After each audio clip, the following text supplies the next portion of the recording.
Amém. Graças a paz, irmãos. Vamos estar dando continuidade ao nosso estudo, né, das jornadas, né, a caminhada, né. A gente já tem estudado aqui na localidade do Campinho já há algum tempo. A gente parou um bom período aí por conta do nosso retiro do carnaval, né.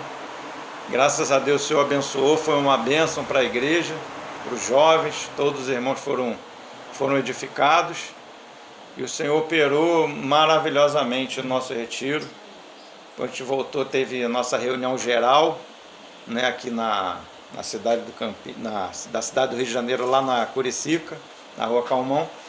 E hoje a gente está retomando, né, o estudo das jornadas aqui na nossa localidade do Campinho.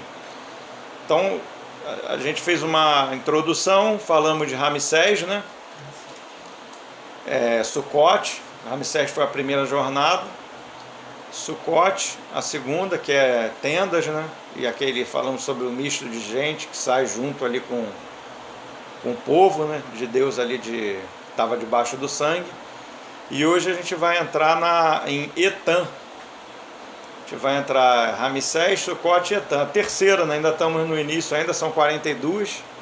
Estamos começando ainda estamos bem no comecinho e conforme eu creio que o Senhor vai avançando com a gente, cada vez o Senhor vai nos encher mais dele, né? O Senhor vai falar cada vez mais ao nosso espírito, a gente vai ser mais edificado pelo Senhor, para a honra e glória dele mesmo, né? O Senhor conduz a todas as coisas, né? Então vamos nosso texto base, né, que é de Números 33, esse é o nosso texto base. O versículo que equivale à estação de Etam é o versículo 6.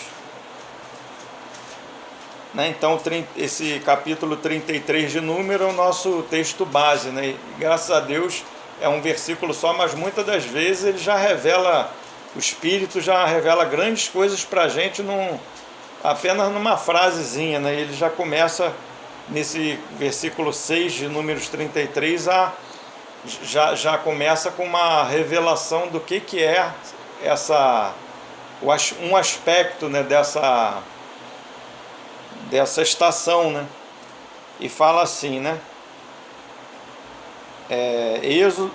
Números 33, 6. E partiram de Sucote e acamparam-se em Etam, que está no fim do deserto. Partiram de Sucote e acamparam em Etam, que está no fim do deserto. É interessante, né, que esse Números 33, que ele sempre, eu gosto de chamar a atenção, né, que o Senhor chamou a atenção muitas vezes, e eu creio que é de grande importância a gente chamar a atenção com relação a isso, né, que eles estavam em Ramsés, mas não ficaram lá, partiram de Ramsés. Estavam em Sucote, mas aquela estação ali, né, o Senhor avançou com eles naquele assunto ali de viver em tendas. Então eles partiram de Sucote, não ficaram ali, né? Então partiram. Então a gente vê que a intenção do Senhor que nós não fiquemos parados, estagnados numa posição, né, em Cristo, ainda que a gente esteja em Cristo, mas o Senhor não deseja que a gente fique parado, mas que a gente avança, né, que a gente vá ganhando cada vez mais do Senhor, né? Então partiram de Sucote e acamparam-se em Etam, que está no fim do deserto. Então aqui já tem algo que começa a nos falar muito dessa estação, né? E aqui eu creio que não foi muito bem traduzido, né? Esse está no fim do deserto, porque depois a gente vai ver lá em Êxodo, lá, que lá eles usam uma tradução que expressa melhor o que o Espírito quis dizer aqui nesse versículo. Tem algum irmão que tem uma tradução diferente disso? O meu está no fim do deserto. Fim também? Fim, todo mundo fim? Então, mas também. Então, mas o que o Espírito gostaria de se expressar aqui seria que essas... A tua está no limite do deserto? Não, no seu está no limite do deserto. Ah, então já é bem melhor. Então, porque a tradução do irmão José diz que é o limite do deserto. É justamente essa a ideia. Tem tradução que seria nos confins do deserto. Confim do deserto. Ou borda do deserto. Porque qual é a ideia? Né? A ideia desse texto é o seguinte: a localização de Etã, eles saíram de Ramsés, 20 quilômetros, que é mais ou menos daqui na Barra da Tijuca, no início da Barra, que no final da Barra daria bem mais, né? De Ramsés até Sucote, e de Sucote até Etã, mais 20 quilômetros. Né? Então são 40 quilômetros que eles saindo de Ramsés até chegar a Etã. E Sucote, a ideia de Sucote para Ramsés é a fronteira do Egito. Sucote seria a fronteira do Egito e Etã seria a fronteira do exército, ou o confim do exército, ou o início do deserto, ou a borda do deserto. Não assim como está na nossa versão, de o fim do deserto, mas sim... Tem uma versão aqui que fala que está na extremidade do deserto. Extremidade do deserto, isso aí, boa também. Então seria a borda ou o início do deserto. Porque a ideia de Etã é justamente a seguinte: ela não é uma estação que não é deserto ainda. É a porta do deserto, entra, não é deserto, mas também não é Sucote ainda. Já não está mais Sucote. É intermediária, é a entrada, a divisa, né, de Sucote com a entrada do deserto. Então, a gente já reparou, assim, quando a gente esteve no Retiro em Miguel Pereira, quando a gente estava indo para o Retiro, a gente observa que quando a gente vai saindo da cidade, a vegetação ela vai mudando, não é isso? Então, quando a gente vai chegando na serra, já é uma outra vegetação, e até a gente chegar lá é uma outra vegetação, muda. E quando você vai para a praia também, você percebe isso, você vai chegando na praia, a vegetação vai mudando. A mesma coisa é essa, a questão que o Espírito que ele quer colocar com esse confim do deserto. É um local que ele não é deserto, mas também não tem tanta vegetação assim. Aquele deserto que você vai chegando para o deserto, a vegetação vai ficando cada vez mais rara, né? Então tem muito pouca vegetação, mas ainda tem vegetação, porque não é deserto. Então ainda tem alguma coisa de vegetação ali. E a ideia aqui é o seguinte, de Etã, que existe um lado que é de frescor, um lado que é agradável, e um lado que já é um pouco do deserto e um pouco da vegetação. Essa é a ideia, da porta do deserto. Tem uma parte agradável ainda, mas também já tem uma parte árida, uma parte do deserto ali que eles estão começando a entrar, e o Senhor vai introduzindo aos pouquinhos. Né? Então vamos ver em Êxodo 13, para a gente começar a entender um pouco mais sobre isso, um pouco melhor, né? Com relação... Então Etã é mais ou menos isso. Em Etã acontecem duas coisas. Uma situação que é boa, agradável, que é o equivalente à mesma ali, a localidade que eles estão. Né? Então Etã, duas coisas acontecem ali. Uma bem agradável e outra não tão agradável. Então aos pouquinhos, quando eles começam a entrar pelo deserto, o Senhor vai colocando eles cada vez mais treinando, eles vão sendo treinados. A gente vai ver que o povo vai estar sendo treinado para a luta, né? Então aqui é o começo de entrar no deserto para esse treinamento do Senhor. E a gente vai ver aqui, né, Êxodo 13, do 17 até o 22. Então é esse pedacinho aqui de Êxodo que vai equivaler aqui, a essa estação de Etã. Né? De Êxodo 13, do 17 até o 22, que equivale a esse estudo de Etã, essa estação. Ainda que a gente vai ler também outros versículos no Novo Testamento também, para a gente ter clareza maior disso, né? Mas a gente vai começar pela parte boa, agradável de Etã, né? Que é a parte da vegetação ali, que ainda tem o frescor ainda da vegetação. Depois a gente vai para a parte mais árida, desértica de Etã. Então são essas duas partes para começar a entrar no deserto. Então fala assim no 17: tendo Faraó deixado ir o povo, Deus não o levou pelo caminho da terra dos filisteus, posto que mais perto, pois disse, para que porventura o povo não se arrependa vendo a guerra e torne ao Egito. Só até aí. Então a gente vê que interessante. Então essa parte de Etã é a parte do cuidado de Deus, né? É a parte que Deus está cuidando de cada um de nós, né? Então Deus ele tem esse cuidado com cada filho de Deus, um novo convertido, né, que está começando na caminhada, e é o cuidado ainda. A gente vê aqui que ainda, né, que diz aqui, posto que mais perto, né, a gente vai ver no mapa ali, eu tenho um mapinha aqui, depois os irmãos quiserem ver, né, tem até esse aqui, tem um que está em português e outro que está em inglês.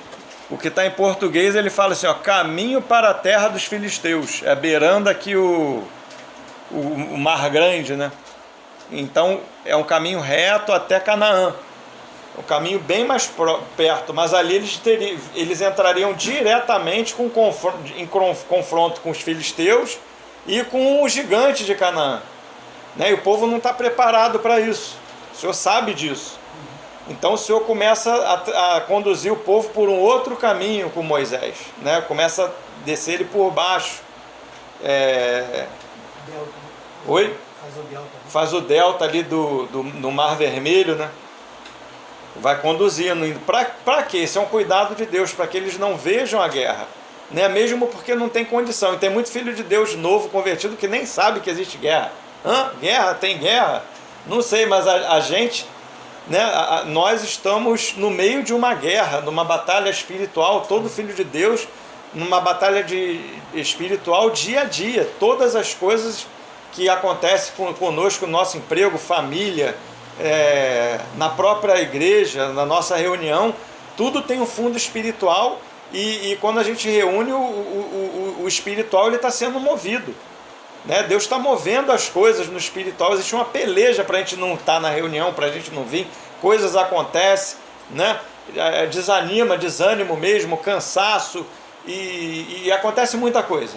E isso tudo é uma guerra espiritual que muitas das vezes a gente não está percebido, né? E no início a gente não tem nem consciência disso.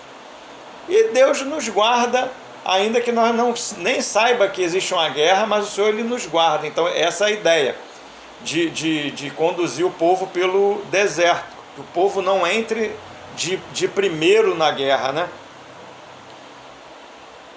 Caminho, Deus não o levou pelo caminho da terra dos filisteus, posto que mais perto, era mais perto. Pois disse, para que porventura o povo não se arrependa vendo a guerra e torne ao Egito. Porém Deus fez o povo rodear pelo caminho do deserto, pelo Mar Vermelho. E arregimentados subiram, né? Na minha versão diz arregimentados, mas essa palavra aqui também ela poderia ser traduzida como armado. Tem alguém com essa versão aí, armados? Então tem o irmão com essa, mais certa, né? Arregimentado ou armados. Então, para a gente perceber, eles estavam armados, ia ter uma guerra. Já estavam armados, ainda que eles não tinham nem muita noção disso, estavam, né, aquele bando, estavam saindo da escravidão, era um monte de escravo ainda, totalmente desordenado, né? E o Senhor não tinha condição de entrar com eles na guerra. E o novo convertido, ele é assim.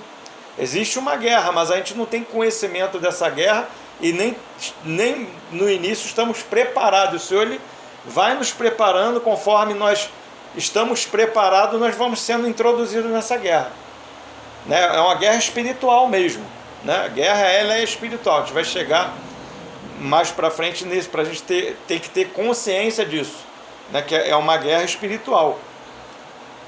E aos pouquinhos a gente vai tomando consciência da guerra e vamos entrando nela. O Senhor não deixa a gente entrar enquanto a gente não está preparado, mas quando o Senhor permite que a gente entre, pode ter certeza que você já está preparado para aquilo. Armados, e subiram os filhos de Israel do Egito. Também levou Moisés consigo os ossos de José, pois havia este feito os filhos de Israel jurarem solenemente, dizendo: certamente Deus vos visitará daqui, pois levai convosco os meus ossos. Né? Então aqui a gente já vê um pouco, eu não vou entrar agora nesse aspecto, né, dos ossos de José, só vou falar assim um pouquinho panoramicamente, mas aqui já está entrando no outro aspecto. Esse versículo ele já fala diretamente do outro aspecto de Etã, que é a guerra com a parentela, né? É uma guerra com a parentela. A primeira guerra, os primeiros confrontos começam dentro da família mesmo, do novo convertido, né? Então esse versículo aqui a gente já vê que dos ossos de José já começa a falar, porque os ossos de José foram parar no Egito por causa dos irmãos dele, né? Tinha aquele atrito ali com os irmãos dele, né? Eu creio que os irmãos já conhecem a história, né? Que eles tinham ciúme, porque, né, ele tinha sonhos que ele ia liderar, ele ia ficar sobre os irmãos, e aquela ciumada todos acabaram pegando ele, jogando num poço ali, e depois venderam ele como escravo para o Egito, e os irmãos conhecem a história, e acabou José ficando no Egito. Então a gente percebe aqui que é essa questão a primeira, né, do cuidado de Deus, a segunda coisa que acontece em Etã é essa guerra da parentela. Então aqui já está anunciando isso, e mais abaixo a gente vai ver que o próprio nome Etã, ele é um nome, é o mesmo nome de Esaú, né? Esaú, ele o povo de Esaú, que descenderam de Esaú, deram o nome de os Edomitas, não é isso? Então Esaú ele deu origem ao povo Edomita. A gente vai ver aqui até no mapa, aqui está Edom Seir, que era no Monte Seir, eles habitavam lá em Seir, no Monte Seir, os Edomitas. Mas os egípcios, quando eles tinham contato também com esse povo edomita, eles chamavam de Etã. Ou se vocês verem aqui nessa tradução aqui de português aqui que eu tenho aqui, está como Etão. Etão. Em inglês aqui está como Etã com H. E-E-T-H-A-M. Etã com H em inglês. Em português aqui está Etão com A-O-T-I-O. E na minha Bíblia também está Etã com AM, né? Então é a questão de tradução.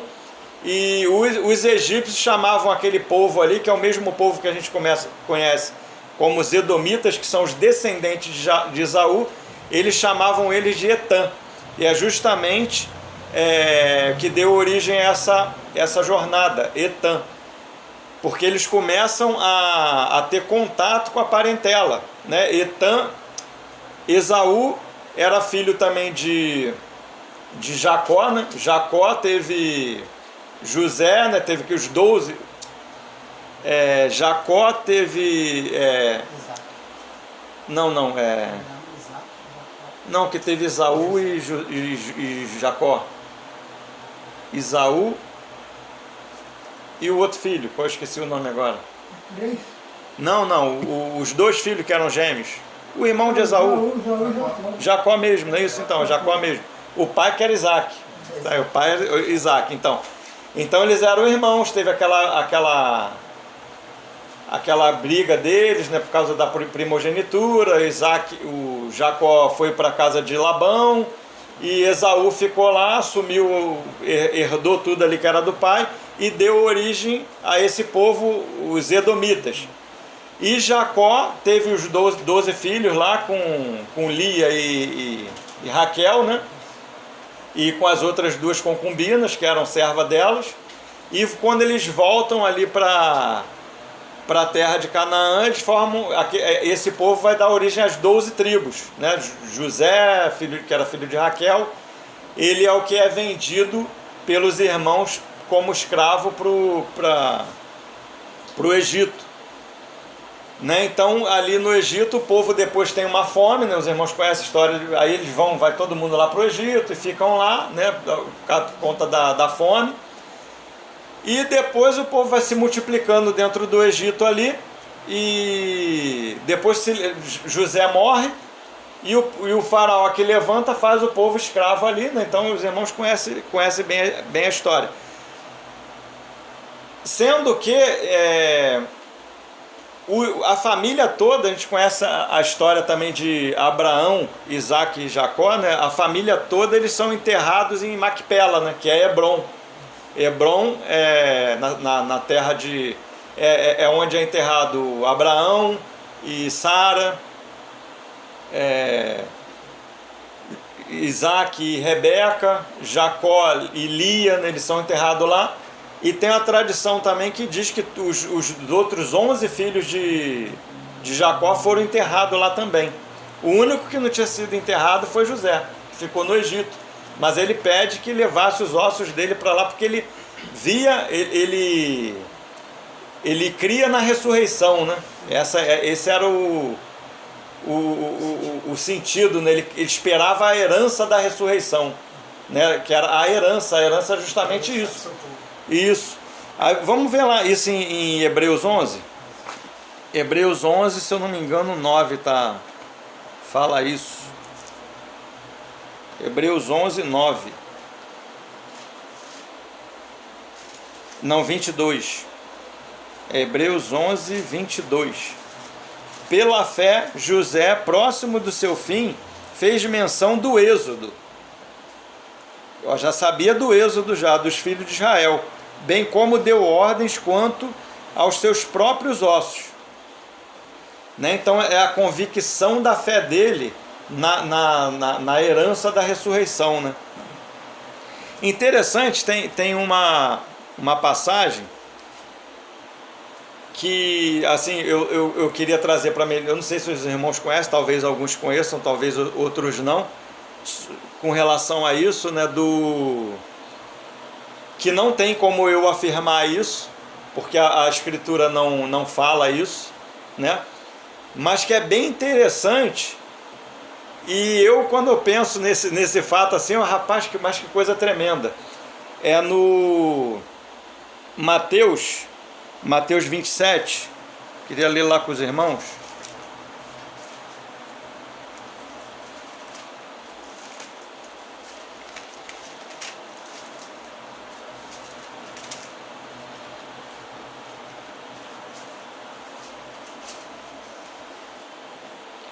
É que fala da morte e da ressurreição do Senhor Jesus.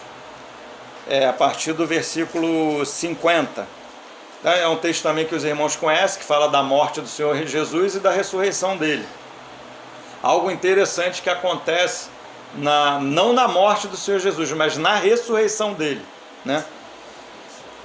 50. E Jesus, clamando outra vez com grande voz, entregou o Espírito.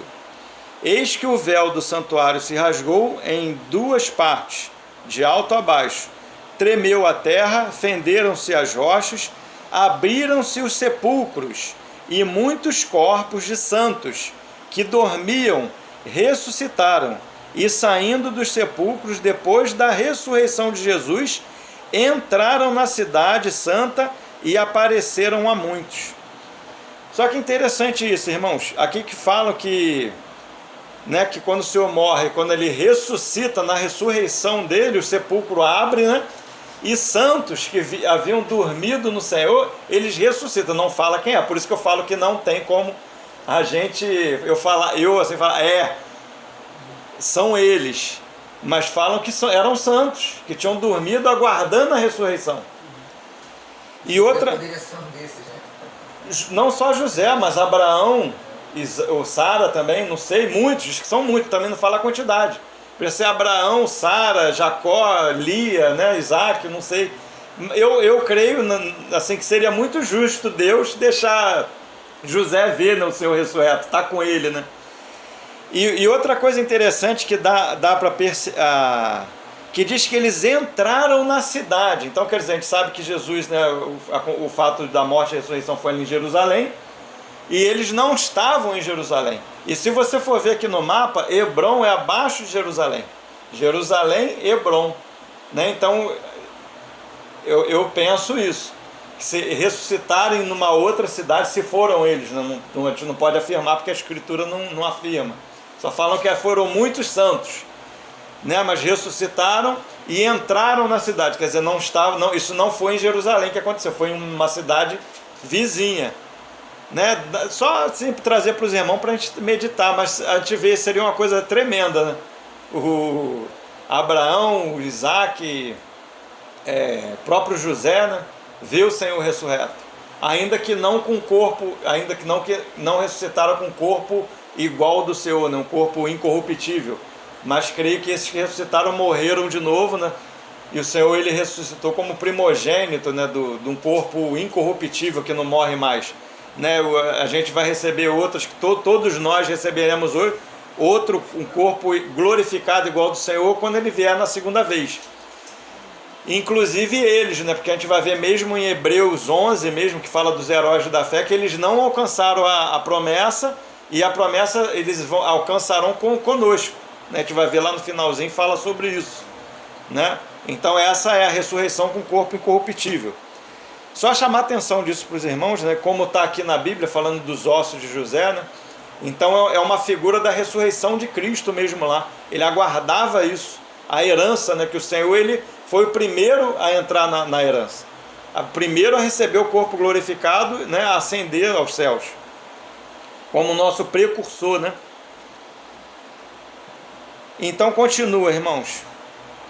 20. Tendo, pois, partido de Sucote, acamparam-se em Etã, entrada do deserto. Olha só que interessante. Aqui fica mais claro, né?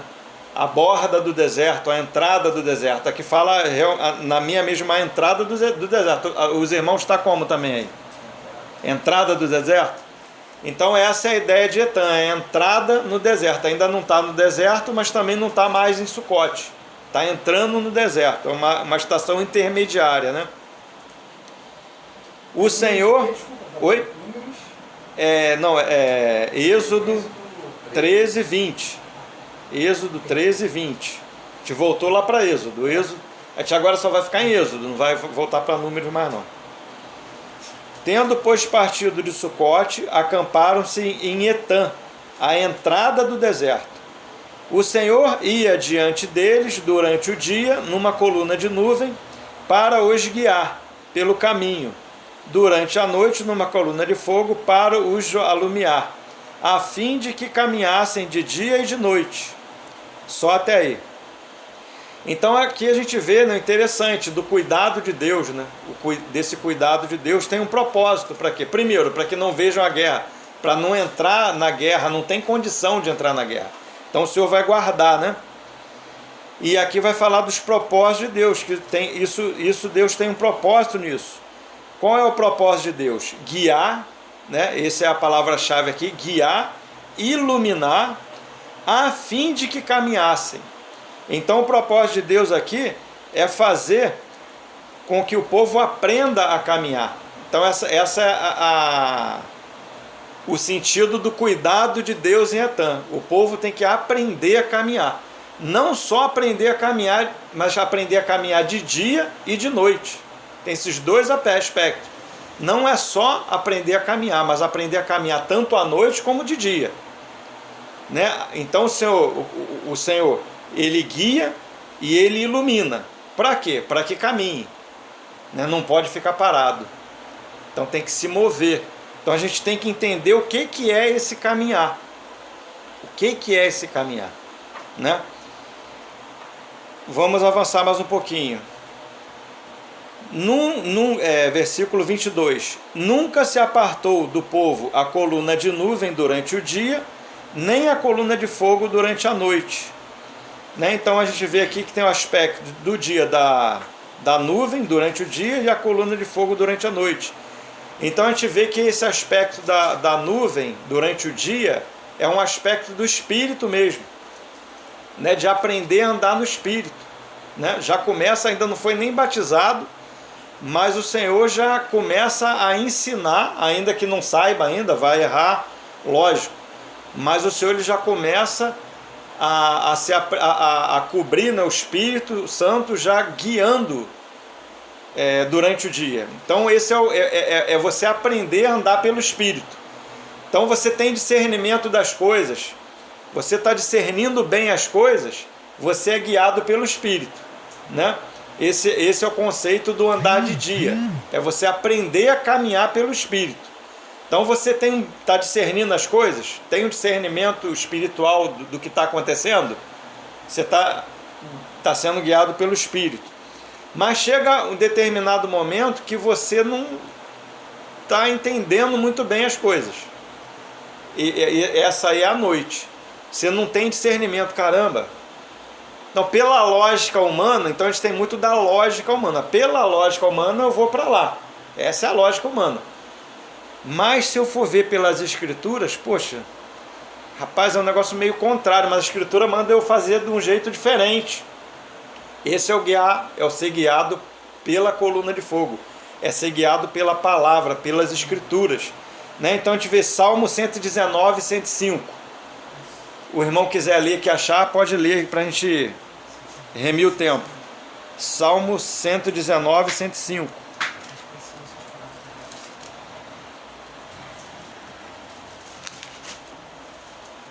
É a exposição das suas palavras. Oi? A exposição das suas palavras. Lâmpada, já achei aqui. Lâmpada para os meus pés é a tua palavra e luz para os meus caminhos. Então nessa Salmo 119, 105 diz que lâmpada para os meus pés é a tua palavra e luz para os meus caminhos.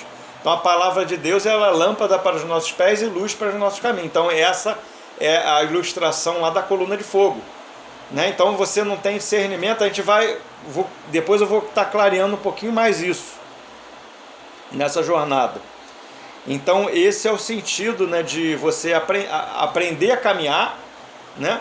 E não só aprender a caminhar, mas caminhar no Espírito e também pela palavra.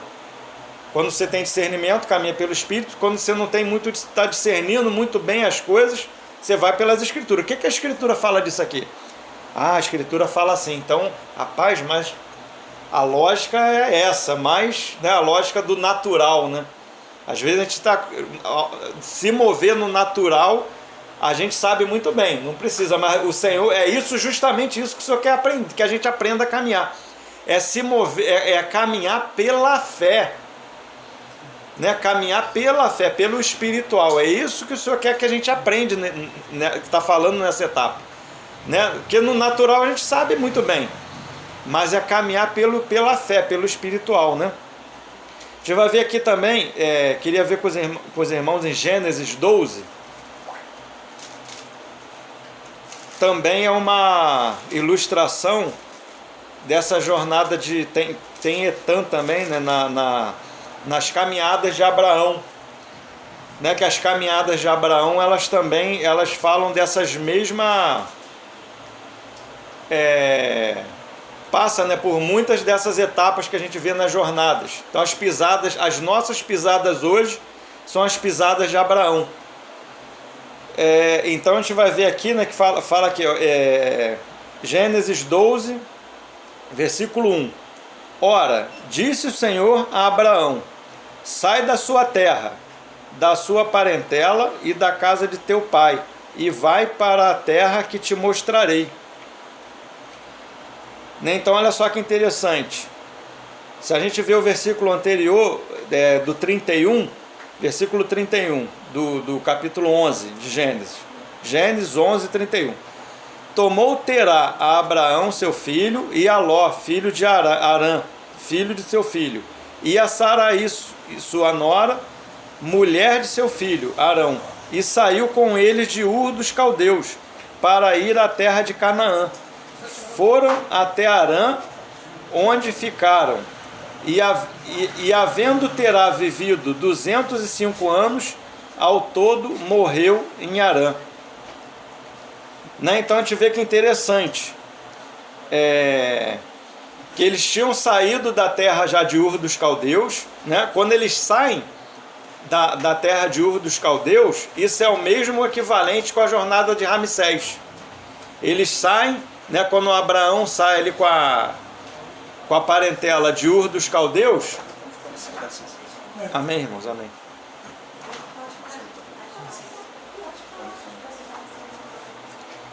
Então a gente vê, né, que Abraão ele sai com o pai, né, com Ló, com a esposa, saem todos eles de Ur dos Caldeus. Essa é a mesma ilustração do povo ali do Egito quando eles saem de Ramsés, né? Então fala no 12, né? Ora, disse o Senhor a Arão, sai da sua terra, né? Então isso aqui já é Sucote, ele sair da sua terra, ser peregrino, aprender a ser peregrino. Sair de Ur dos Caldeus é Ramsés, sair da sua terra seria Sucote, aprender a andar em tendas. E sair da sua parentela seria Etã, né? Então o Senhor quer que saia de Ramsés, da sua terra, Sucote, mas não só da sua parentela também, Etã, né? Que está falando da parentela. Vai para uma terra que te mostrarei. Então a gente sabe que Abraão foi o pai da fé, né? Ele saiu pela fé, porque ele creu, ele saiu para um lugar que ele não sabia para onde estava indo, né? Ele não saía, então as pisadas de Abraão eram uma pisada de fé, aprender a confiar em Deus, né? Como a gente estava falando aqui antes. Esse é o sentido do aprender a caminhar por fé, como Abraão fez, né? Então no natural você vai fazer alguma coisa, naturalmente falando, mas não é isso que o Senhor quer. Ele quer que a gente aprenda a caminhar pela fé no espiritual, né? No direcionamento de Deus, seguindo a nuvem, o Espírito e seguindo a palavra de Deus, né?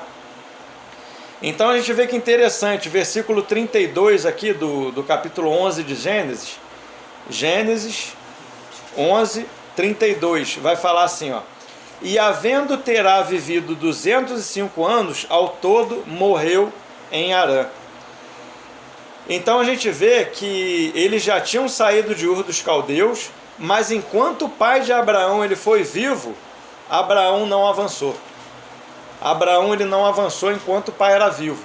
Ele só vai sair da terra e do meio da parentela, só vai avançar depois que o pai morre. Enquanto o pai dele era vivo, ele não avançava, não avançou. Então esse aqui, né? Então depois que o pai morre, que ele morre aqui no versículo pai de Abraão, né? Terá, no capítulo 11, 32, no capítulo 12, 1, já vem o pedido de Deus, né? Sai da tua terra, da tua parentela, da casa de teu pai, vai para uma terra que te mostrarei.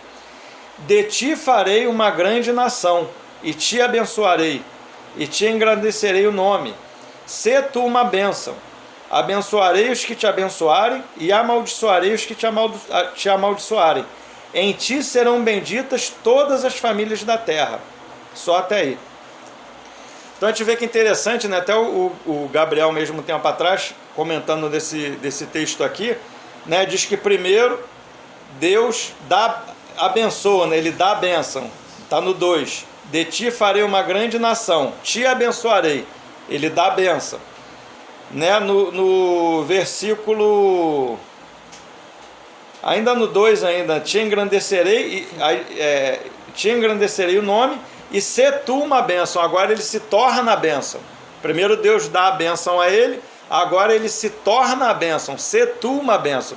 Então tem um propósito nisso. Deus dá a bênção, agora ele se torna o que Deus deu para ele, ele se torna a bênção com um propósito. Qual o propósito? Em ti serão benditas todas as famílias da terra. De todas as famílias da terra serem benditas nele.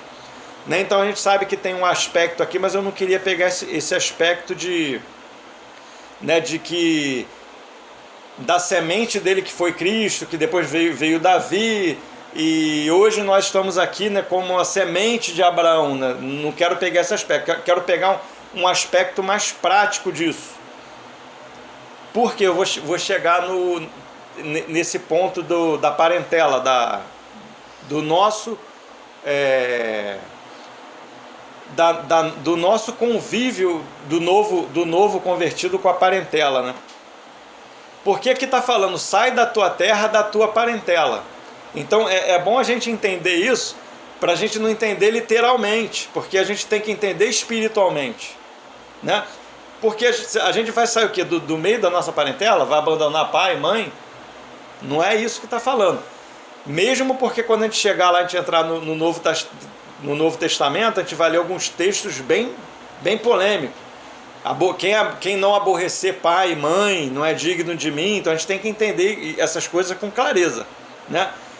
A gente vai ver um texto lá que vai falar que o homem, o pai, a mãe vão ser inimigo, a nora, um do outro. Então a gente tem que entender o que está falando. Então, agora eu virei cristão, virei inimigo do meu pai, da minha mãe, eu vou ter que sair da minha casa? Não é isso, né? Então a gente vai sair da parentela, mas a gente continua com a nossa esposa, a gente continua convivendo com os nossos familiares, né? Mas a gente tem que tomar uma postura, uma identidade cristã, né? Porque quando nós cremos no Senhor, nós recebemos uma identidade em Cristo. Então agora o Senhor ele vai nos fazer uma bênção para abençoar todas as famílias da terra, inclusive a nossa família. Agora nós vamos ser uma bênção no meio da nossa parentela, não inimigo, né? Mas muitas das vezes a gente vai ver que a gente pode se colocar na posição de inimigo, né? Vamos voltar para lá para... Queria ler alguns textos. Obrigado, irmão. Obrigadão mesmo.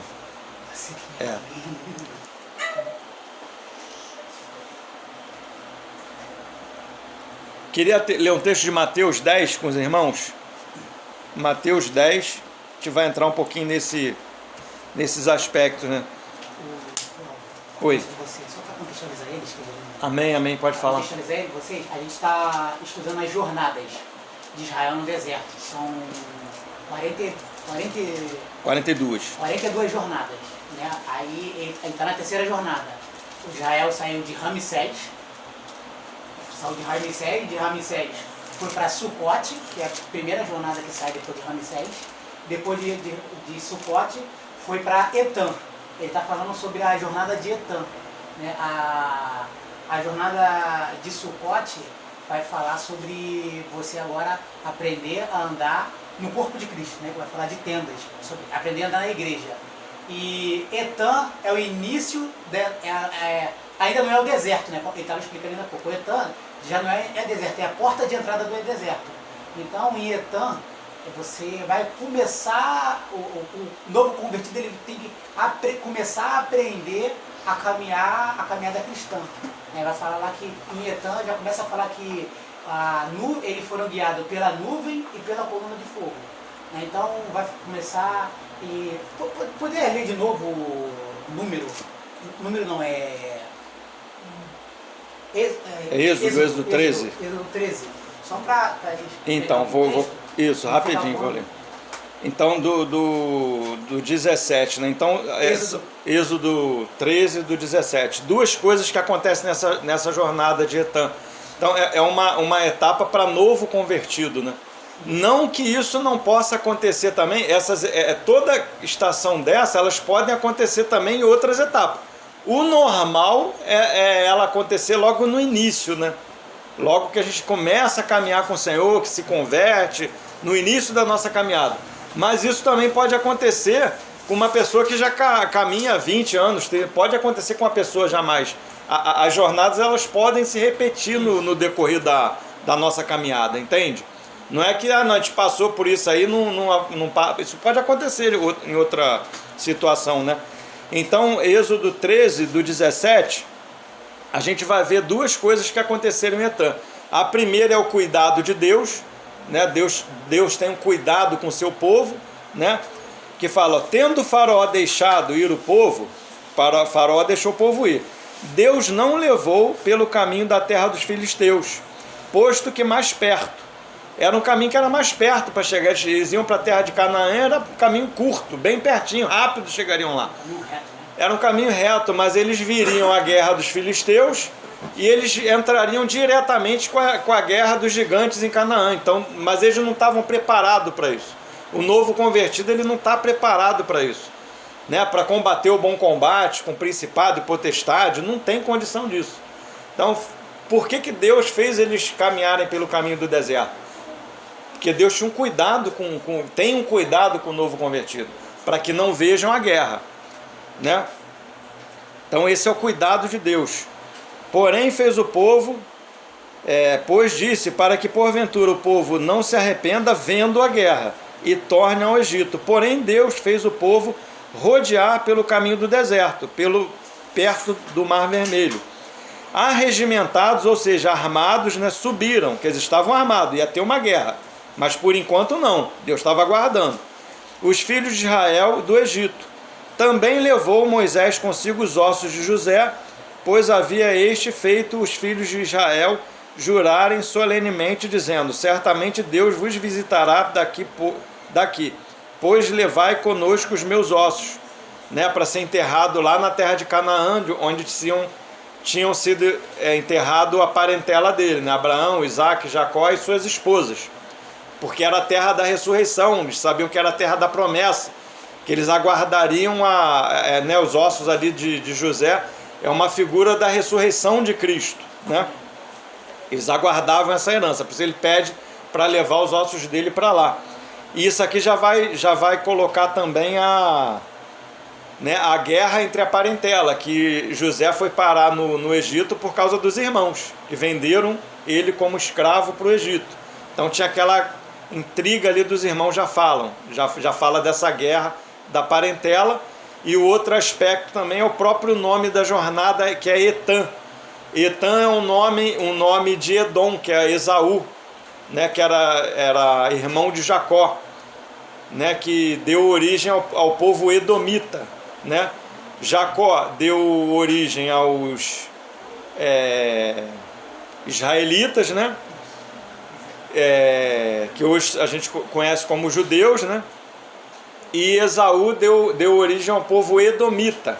Então o próprio nome da jornada Etã é o mesmo que Edom, né? Mas é a tradução de Edom pronunciada pelos egípcios. Quando os egípcios viam os edomitas, chamavam eles de Etã, né? Mas é o mesmo povo. Mais interessante nesse cuidado de Deus com o novo convertido, queria que um irmão que achasse Jó 1:10. O irmão que achar pode ler. Jó, livro de Jó, pra gente. Eu ia passar para Mateus, mas que voltou no assunto. Aí lembrei desse versículo aqui. Jó 1:10. Para a gente ver o cuidado de Deus, às vezes a gente nem percebe, né? O irmão que achar pode ler. Depois eu queria comentar sobre esse arregimentado aí. Tá. Pode ler? Pode ler. Jó 1:10. Por acaso, tu não tens protegido de todos os modos a ele, sua família e tudo que ele tem?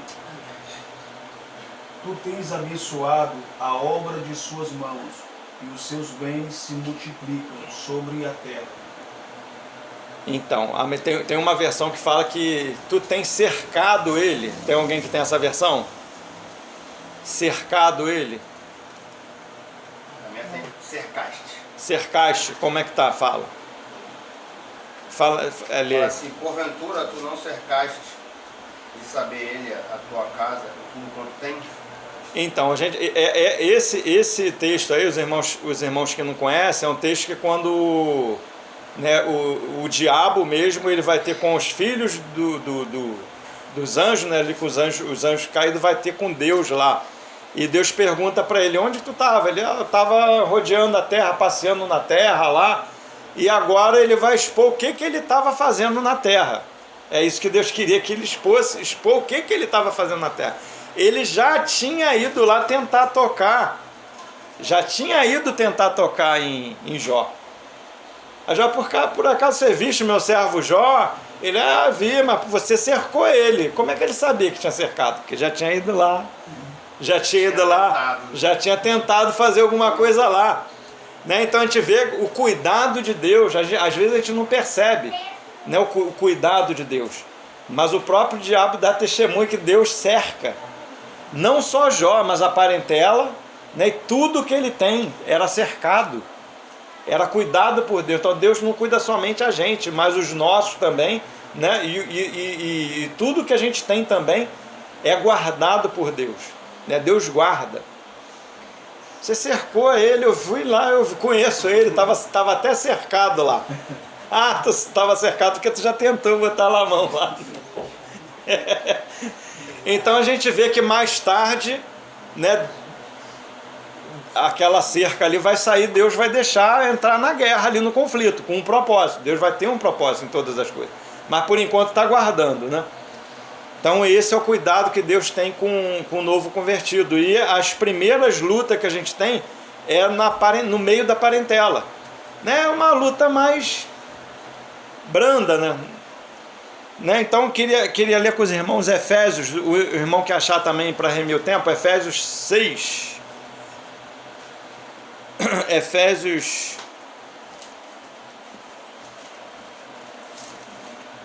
Deixa eu ver aqui eu não me lembro o que é que fala, que a nossa luta não é contra a carne e o sangue, contra principados e potestades.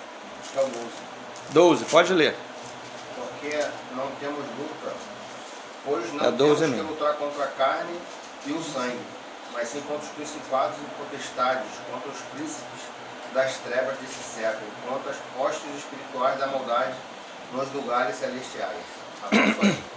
Então é interessante, irmão, a gente vai entrar nesses versículos agora que eu vou falar, com isso na mente, né? A gente tem que entrar, ter entendimento disso, porque a nossa luta, existe uma guerra, né? A gente está falando aqui que existe uma guerra, que por enquanto o Senhor não guarda, Ele vai colocando a gente aos pouquinhos, mas essa luta não é contra a carne e contra o sangue, sim contra principados e potestades, né?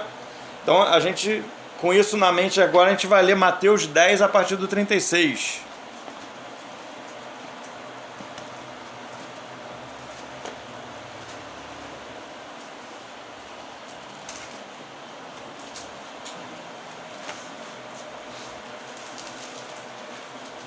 A gente vai ler agora alguns versículos que vai falar dessa guerra na família, né? Não só isso, mas vamos ler outros também.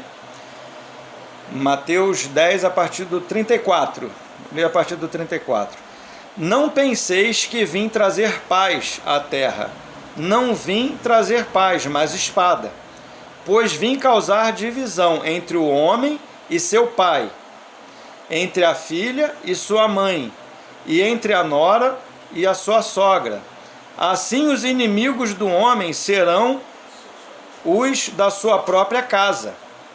Quem ama seu pai e sua mãe mais do que a mim, não é digno de mim. Quem ama seu filho ou sua filha mais do que a mim, não é digno de mim. E quem não toma sua cruz e vem após mim, não é digno de mim. Quem acha sua vida, perdê-la-á. E quem, todavia, perde a vida por minha causa, acha-la. Né? Então, aqui é interessante, né? Isso aqui que eu queria falar com os irmãos. Né? Então, esses textos têm uma chave. No 37 vai falar assim, ó, quem ama a seu pai ou sua mãe mais do que a mim. Essa é a chave desse texto que a gente leu. Mais do que a mim. Não é que a gente não deve amar o pai ou virar inimigo, porque vem falando antes de trazer divisão, né, que os inimigos vão ser o da própria casa. Não é que quando agora a gente se converteu vai virar inimigo da nossa parentela, né? Então a gente tem que saber, ter conhecimento dessa guerra espiritual, que não é um inimigo literal, mas é um inimigo espiritual. E a gente, sem saber, a gente pode se tornar inimigo mesmo. E ainda tem algo que é bem interessante, que a gente pode ser inimigo ou do filho, o pai pode ser inimigo do filho, o filho pode ser inimigo do pai, o marido pode ser inimigo da esposa, a esposa é inimigo do marido, né? A nora da sogra, a sogra da nora. E a gente pode ser inimigo sem perceber e fazendo coisa boa.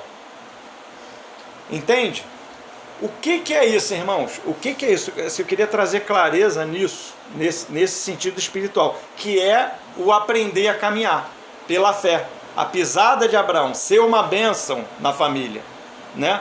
Então a gente tem que aprender a caminhar pelo Espírito e pela Escritura, não é isso que a gente estava lendo? Pela nuvem e pela coluna de fogo, pelo Espírito e guiado pela Escritura, não é isso? Quando é que eu sou inimigo do meu filho, ou da minha filha, ou da minha esposa? Quando é que nós somos inimigos? Quando você impede o seu parente de avançar, de caminhar. Você está sendo inimigo dele.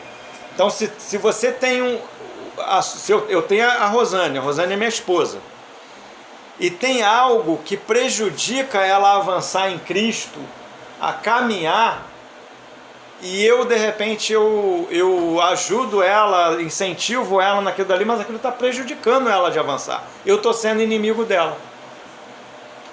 Os irmãos estão captando? Ela está deixando de avançar. Às vezes a gente pensa que guerra porque eu vou ter confusão. Pode ser também, né? Você se converteu agora, vai ter desavença, né? Você vai para a igreja, vão ser colocadas coisas diante de ti que você vai ter que rejeitar, né? Pode ter um atrito também. Você tem que ter sabedoria, porque a tua briga não é contra a carne, contra o sangue, contra principados e potestades. E Deus colocou você na sua família para você ser uma bênção, né? Não ser inimigo literalmente do teu pai e da tua mãe, mas para que você conduza eles a Cristo, né? Às vezes você é levantado dentro de uma casa, você é levantado como coluna naquela casa, né? Então, às vezes, a gente pensa na guerra espiritual do novo convertido com a família, a gente pensa de um lado negativo, que pode acontecer, né? De repente é uma pessoa que se converte num lar que é muçulmano. Pode ter atrito sério, né? Luta séria ali dentro daquela casa. Mas não necessariamente pode ser um atrito dessa forma, né? Pode ser a coisa boa. Você tem um costume, né? Que, por exemplo, vamos citar aí um celular para uma criança. Um exemplo bobo. Mas isso vai avançar muito nisso, né? E a pessoa fica viciada no celular. E a pessoa não lê a Escritura, pega aquele celular ali o dia inteiro. Então aquilo dali está impedindo a pessoa de avançar em Cristo, de ler a Bíblia, né? De ter comunhão com Deus. E você sabendo disso, você, poxa, vê lá o negócio que eu coloquei lá na rede social, e você está incentivando aquilo dali, você está sendo inimigo ou da tua esposa, ou do teu filho, né? Não, vem aqui, filho, vamos ter um culto aqui na família, vamos ler a Escritura aqui, né? Vamos entender aqui, né? Chamar para comunhão, né? Na família. Ou você cada vez mais você está perdendo a sua filha, você pode estar perdendo. Por que às vezes você perde, o pai perde o filho dentro da família, né? É um lar cristão e daqui a pouco o filho foi para droga. Por que perdeu? Muitas das vezes o pai foi inimigo do filho. E o pai às vezes era crente, mas ele era crente, a gente pensa no sentido do que é convertido, do que não é convertido, né? Mas às vezes o que é convertido também ele pode ser inimigo, de não ajudar a avançar, né? Então esse aqui, ó, quem ama seu pai ou a sua mãe mais do que a mim. Então o sentido não é que você não vai amar seu pai e sua mãe.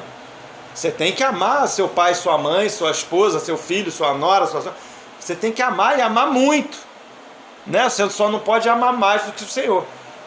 Então chega ali no limite que esse amor pela sua parentela está te impedindo de avançar no Senhor. Então aí passa a ser teu inimigo. Então você não pode amar mais do que o Senhor, né? Então isso aqui seria você aprender a lidar com as suas afeições pessoais, né? Você ama, sim, ama seu pai, seu filho, sua mãe, não mais do que o Senhor, né? Primeiramente o Senhor, né? Então esse é o primeiro princípio. Lucas 14, 26. Lucas 14, 26.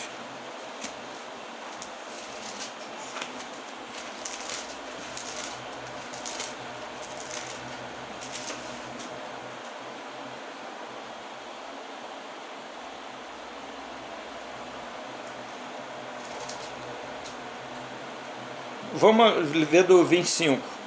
Grandes multidões o acompanhavam a ele. Voltando-se, lhes disse: se alguém vem a mim e não aborrece a seu pai e mãe, a mulher, filhos, irmãos e irmãs, e ainda a sua própria vida, não pode ser meu discípulo. E qualquer que não tomar a sua cruz e vier após mim, não pode ser meu discípulo. Né? A gente vê outro, Miqueias 7, 5, 6. Miqueias, lá no Velho Testamento. Miqueias 7, 5, 6.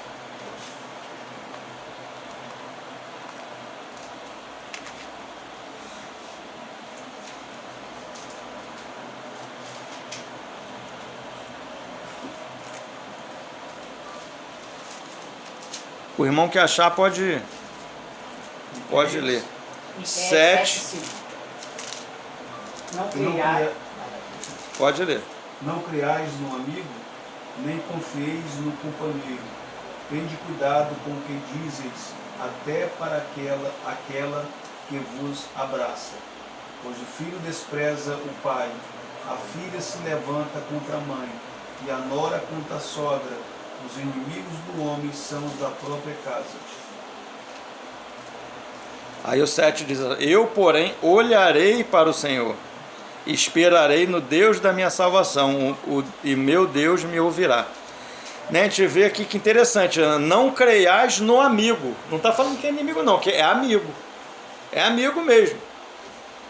Né? Guarda a porta da tua boca, aquela que reclina sobre o teu peito, ou seja, com a sua esposa. Né, que dorme contigo. Tem versão que acho que fala que aquela que dorme ao teu lado. Porque o filho despreza o pai, a filha se levanta contra a mãe e a nora contra a sogra, e os inimigos do homem são os da sua própria casa. Né? Pode ser ou pode não ser. Né? Então isso aí é relativo, depende da família de cada um. Né? Tem algumas que você vai ter problema com teu irmão, mas não vai ter com o pai, tem com o pai, não tem com a mãe, ou tem com todo mundo. Né? O problema pode ser negativo, de atrito mesmo. Já vi caso de, você virou crente, eu vou te deserdar. Já ouvi história assim. Meu pai. Você virou crente mesmo? Então, você não tem mais herança não, tá? Já ouvi história assim. Tem aqui, o irmão aqui está dando testemunho que teve na família dele esse tipo de coisa. Né? Mas assim, o que eu queria chamar a atenção é que nem sempre o ser inimigo é um aspecto negativo de atrito. Né? Eu me lembro quando eu era novo convertido, tinha acabado de ser batizado, eu falei para a Rosane, estava lá na casa da Rosane, né? Rosane, vamos hoje lá para casa, lá para minha casa. Vamos, tal. Vamos almoçar lá com a minha mãe, lá com todo mundo lá. Aí cheguei. Quando eu cheguei com a Rosane em casa, não sei se a Rosane se lembra disso. Eu falei, rapaz, que negócio é esse? A gente chegou ainda para almoçar, almoçamos lá, quietinho lá no nosso canto, mas não, você lembra disso? Batucada, rapaz, o negócio lá, eu falei, rapaz, que treva é essa? Num passado muito, os irmãos conhecem depois, né? Minha mãe se converteu, se batizou e chegou até a reunir conosco aqui, faleceu agora em janeiro. Morreu no Senhor, graças a Deus, mas era quase mãe de santo, praticamente era uma mãe de santo. Então eu e a Rosane, novo convertido em casa. Mas, né, e detalhe, não preguei, não chegava para minha mãe, falava de Jesus para ela. Era o meu procedimento que eu tinha no dia a dia com ela. Um belo dia ela chegou, vou contigo para a reunião. Fiquei espantado, já estava lá no portão, ela até contava essa história. Eu já estava no portão, indo embora, daqui a pouco, chegou, eu vou contigo. Aí foi, na reunião, começou a ir, ninguém mandou ela fazer nada, chegou na casa dela lá, quebrou as coisas todas dela lá, jogou tudo no lixo, depois pediu o batismo, começou a reunir, quando a gente ainda reunia em denominação, né? Depois a gente começou a reunir com os irmãos, ela veio com a gente também, e os irmãos conheceram a minha mãe aqui, morreu agora em janeiro no Senhor, graças a Deus, está com o Senhor, né? Mas, quando a gente, no início, né, tem esse tipo de problema, né?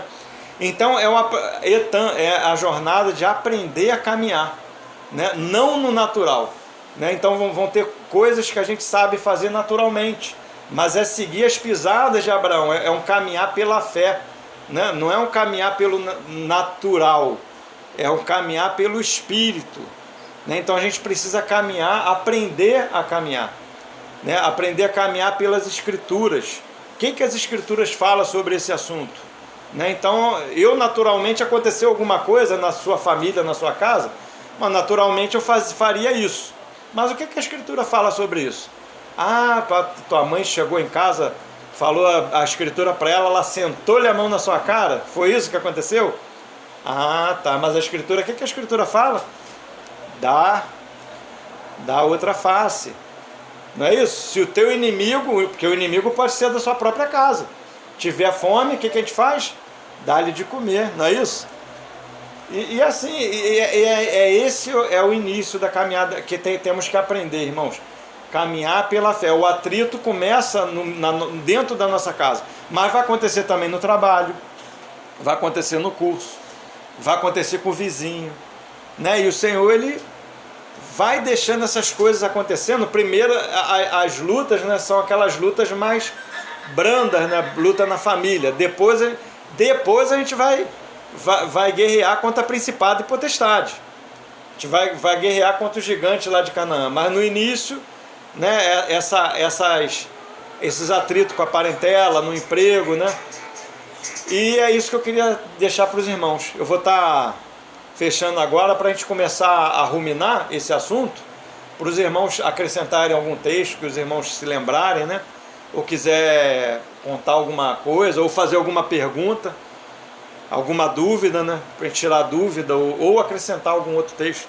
Amém?